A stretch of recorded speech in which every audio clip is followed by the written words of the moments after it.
Now, my next guest has made a successful career in rugby with both England and Harlequins, but Joe Marler is also loved for his quirky haircuts and comedic TV interviews like this one. We've got another week to get back on the horse, you know, and take that horse to the water. And you can ask that horse, you can say, hey, horsey, do you want to have a drink or do you want to swim? Yeah, and it's up to that horse to then realise what he wants to do in his life. And that horse at the moment wants to go out on Saturday. He wants to clippity-clop all the way to the stoop. And he wants to say hello to those fans. And he goes, I'm sorry about the result last week, but I'm going to give a better performance here at home against Bath. He's a slightly Irish horse.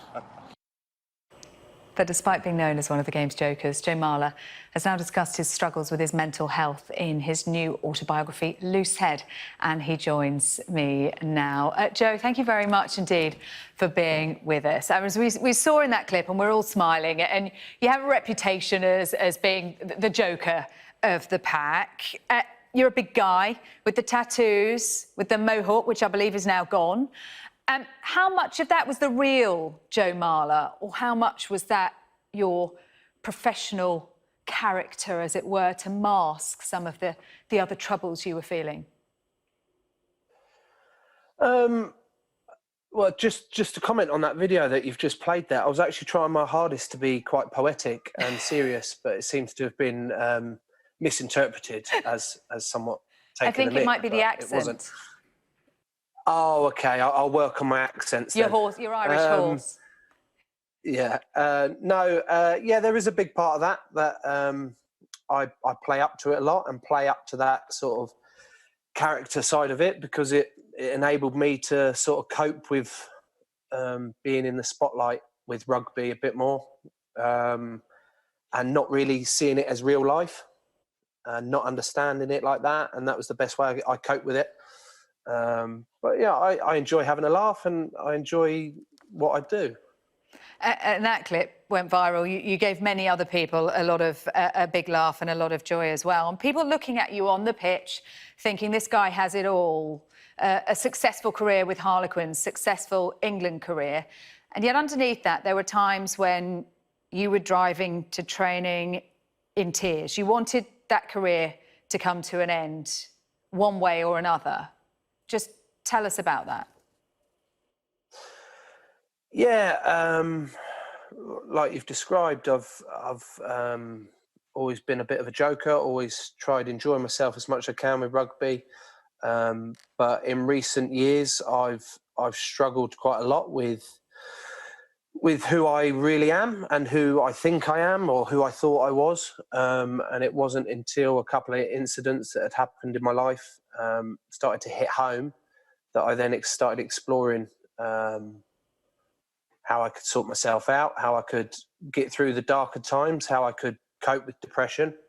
And first of all, accept it. And then once I've accepted it, understand it and work out ways in order to move forward a happier guy. Because to be quite honest with you, the biggest issue I had was that I didn't have a lot wrong in my life.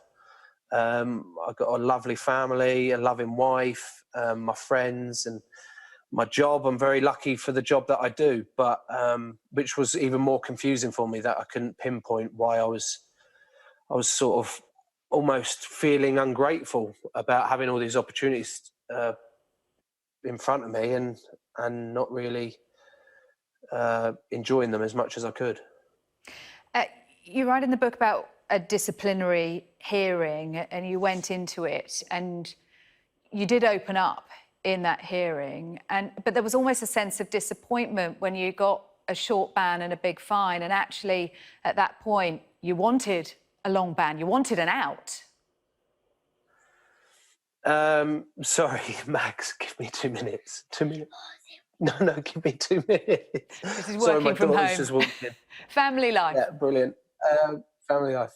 Yeah, no, there was a bit of disappointment in me, because it was another sort of route of, right, that means I'll be away from the game longer, which means, you know, because I kept blaming it on the game, I kept blaming it on something else. never really owning it, that it was something that was wrong with me that I needed to address. But I'm in a much better spot now, and I'm more capable and more tooled up in terms of dealing with those feelings and those emotions, and that's how I am now.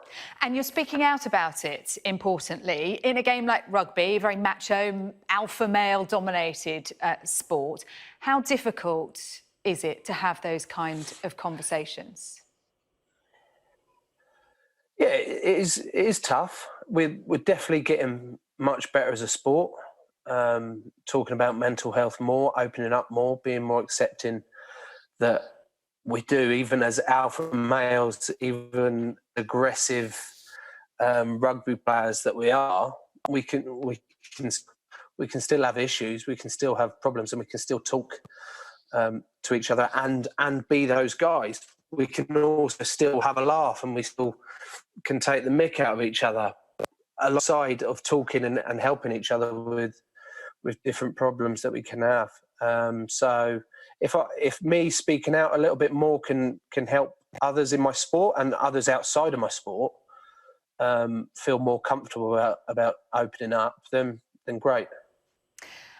You talk about a couple of incidents. I wonder what it was that took you to the lowest point, the point at which you felt that was the time to ask for help.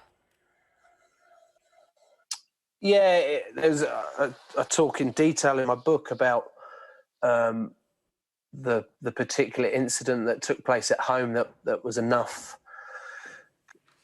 That was enough. Enough was enough for me. My lowest point, and it was around March time in 2019 that I then ended up speaking to the club doctor and getting help, and then he put me in touch with a professional, and an independent professional that could then start exploring what was going on, and I haven't looked since.